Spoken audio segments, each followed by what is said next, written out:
this is how we take back some authority, and we don't give up on Ashley by doing this. We know that this is what she would want for our family, to have peace and healing moving forward. Was Ashley Bush's cousin after a hearing in a Benton County courtroom this morning. Amber Waterman pled guilty to the murder and kidnapping of Bush, and the legal end of the case is now over. The state was seeking the death penalty, but said the case could have gone on for decades. Benton County Prosecutor Josh Robinson explained today, since Waterman was convicted in federal court, federal government could have decided Waterman must serve those life sentences before she would have been executed, ultimately meaning it may never happen.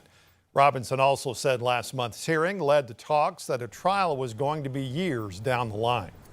There's several issues that came up in the hearing that would cause delays in the case. Those were always there in the background. Some of them came up recently, right? But we knew behind the scenes, when the attorneys from both sides were talking, we just had a sense that this thing is going to get delayed, and there's not really anything we can do about it. It's not the court's fault or our fault. Robinson said despite the case not ending with the death penalty, the most important thing now is how Ashley Bush's family heals and how the community remembers the victims. Let's let Amber Waterman be forgotten. You know, we'll remember Ashley Bush and Valkyrie and the Boone family, and not give Amber another thought, which would be the opposite in a death penalty case. With all of the appeals for the next 20 years, the family would have to relive that stuff. We have the full news conference with Ashley Bush's family and the Benton County prosecutor is available to watch on demand on 5 News Plus. You can catch up on all of today's coverage for free on your smart TV device. In Washington County, a judge says capital murder suspect Casey Jennings must be represented by lawyers again, just months after granting his request to represent himself. Jennings is accused of killing his girlfriend, Allison Castro, in 2022. In a new filing presented today at a hearing, a state psychiatrist found Jennings did not trust his state-appointed lawyers and thought he had no choice but to defend himself. Because of those statements, the judge ordered he was reappointing counsel. A new trial date has now been set for the middle of June. Fayetteville seeking the public's input now when it comes to shaping the city's animal shelter. 5 News reporter Laura Castleman joins us after attending a public input session. And Laura, staff and residents had a whole lot to say about this tonight. That's right, Darren. The city of Fayetteville is hoping to build a new facility or make major upgrades to the current one. But leaders want to hear your ideas. Officials say the current shelter, built more than 50 years ago, no longer meets the city's needs. Or, just for safety for us. Fayetteville Animal Services hosted its second community input session Wednesday. People were able to tour the current facility, ask questions, and share ideas for a potential new animal services facility.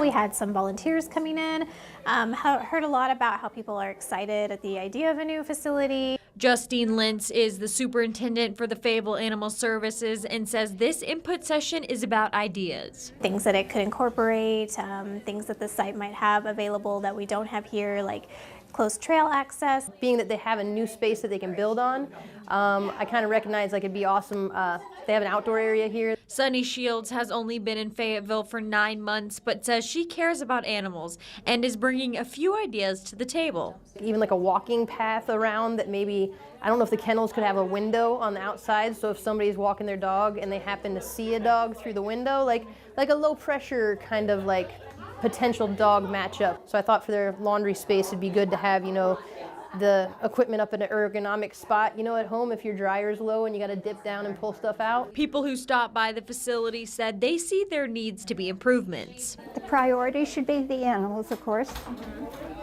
But I can see that, yeah, you need more space and you need better flow of people and animals. Nan Lawler was at the shelter when it first opened and has adopted many dogs since. When I first saw the building, it was brand new, and those first few years of operation, we had a state-of-the-art shelter. Now Lawler says it needs sprucing up to better care for animals that come through. For those who couldn't attend in person, an online survey is available on the city's engagement portal to share your feedback and help shape the future of animal services. Laura Castleman, 5 News. All right, Laura, thanks. After the Fort Smith City Directors approved an audit of the Parrot Island Water Park in last night's board meeting, a new lawsuit has been filed against the city. It alleges the city violated state and city laws after waiving competitive bidding requirements for the water slide construction project. Now, that lawsuit claims the city sidestepped bidding rules and talked directly to one contractor. It also alleges the city never provided other contractors the chance to resubmit a revised bid. The Ozark United Soccer Club has delayed its plans to launch a soccer team in Northwest Arkansas. Club was expecting to begin playing games this year, but now has set a new target date for 2028. The club's co-founder told us today the proposed stadium near Pinnacle Hills needs more time to get developed. The owners have relocated the proposed stadium from the original 15-acre parcel to a 35-acre area just 500 yards away. More land, though, means more time needed. There's more development that needs to happen there. There's some cleanup from trees that are there and things like that that we need to do. But our intention has always been to launch an A+ facility, both in the stadium and the supporting development around it. And we don't want to take any shortcuts for our community. Retail space, restaurants, and bars are also in the works to surround that 5,000-seat stadium. In Arizona tonight, the search continues for Nancy Guthrie, the mother of Today Show co-host Savannah Guthrie. Authorities say they believe she was abducted from her home late Saturday night. Tonight, Savannah Guthrie and her siblings took to social media, spoke directly to their mother's abductors. Andres Gutierrez has the story. On behalf of our family, we want to thank all of you for the prayers for our beloved mom, Nancy. On Wednesday night, Today Show co-host Savannah Guthrie and her siblings took to social media to share their deep love for their mother, Nancy Guthrie. Our mom is our heart and our home. She is 84 years old. Her health, her heart is fragile. The siblings remain hopeful their mother will be found and shared a message with their mother's abductors. We are ready to talk.